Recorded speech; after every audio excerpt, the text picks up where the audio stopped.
Bismillahirrahmanirrahim. In this video, I'm going to talk about cycle time, lead time, as well as tag time. So how we can define these times as well as what are the relationship between them.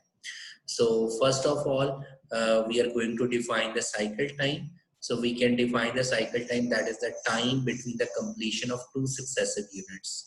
So if I am talking about with respect to the manufacturing perspective, let's say the first product is manufactured at 7:10, the next product is manufactured at 7:12, the next product is manufactured at 7:40, mean came out from the operation. So which mean we can say that the time between the completion of two successive units are the 2 minutes. So every 2 minutes we are getting the next product.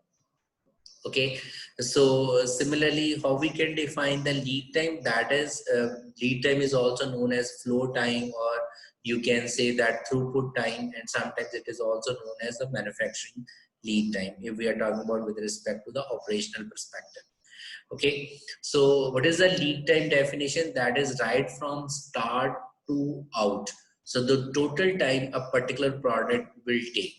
Okay, so how we can define, how we can differentiate from the cycle time? Like for example, if we are saying that there is a 3 workstation.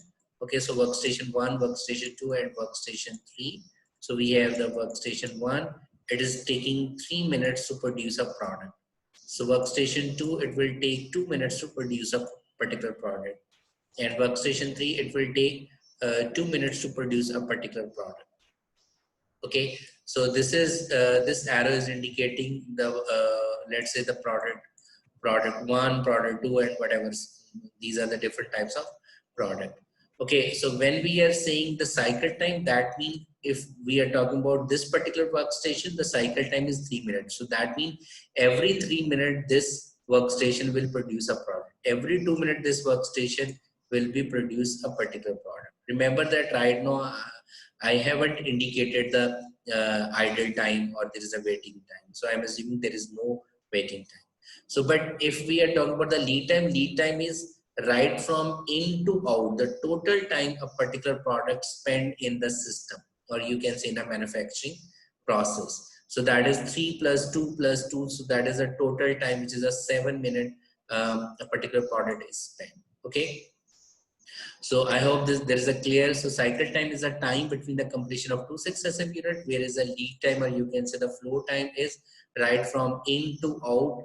So that is the total time, which is known as a lead time. And now we are talking about the tag time. What is the tag time? That is the total time allowed to a particular machine or to a particular workstation that can spend on a particular product. So basically, tag time is directly related with the demand point of view. So how much demand is occurring for a particular product? Okay. So how we can calculate that one? That is the total available time divided by demand. Okay. So that's why we are saying. So the tag time is the maximum time is allowing to a particular workstation, to a particular machine that can spend on a particular product.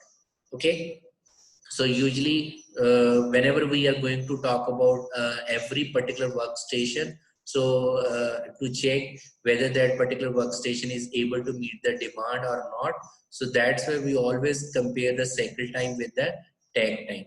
If a particular workstation cycle time is less than the tag time, so we can say that that particular workstation is able to meet the demand. But if a particular workstation cycle time is greater than the tag time, then that particular workstation wouldn't be able to complete the demand. So that's why we use then with the combination of the cycle time and the tag time, we are using line balancing approach. And there is a different types of concepts, so which we will discuss later. So I hope there is a you have clear. So what is a cycle time, what is a lead time, and what is a tag time? So I'm again quickly reviewing that one. So cycle time means that is a time between the completion of two successive units. Lead time is right from in to out, the total time a particular product is spending in the system or spending in the whole manufacturing process. The tag time is the maximum time allowing to a machine, to a particular product, that can spend on a particular product, because that is directly related with the demand. If we are crossing that time, that means that particular machine or that particular workstation wouldn't be able to meet the demand. Okay, let me share with you an example that is basically the relationship between the tag time as well as the cycle time, so which you want to reduce. Let me share with you a diagram. This one. Okay, so that is usually in the lean system or in the operation system, we are talking about whether you want to reduce the cycle time or the lead time. So in lean systems, we often talking about lead time reduction.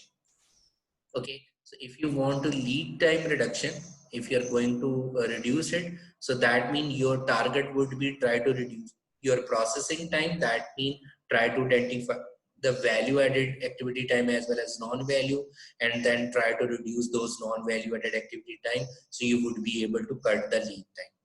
As well as you should try to cut the work in process inventory in order to reduce the lead time. For that, there is a law called as Little's law, which I will talk about later. So you can use that law in order to compute out how much time we are spending on the work in process inventory. So by the way, here we are saying if you want to cut the lead time, you should reduce the work in process inventory, as well as you should try to reduce the idle time, or you can say waiting time or the queuing time. So if you would be able to cut the lead time, so you would be able to produce quickly, so your customer would be satisfied. So that means you would be able to produce faster. But if you want to reduce the cycle time, so cycle time means you should try to focus on the bottleneck operations, right? So if you are able to increase the bottleneck operation, if you would able to reduce the cycle time of the bottleneck operation, so you would be able to increase your process capacity, production volume, as well as sales volume. So I hope this is clear. This video would be helpful. Thank you so much.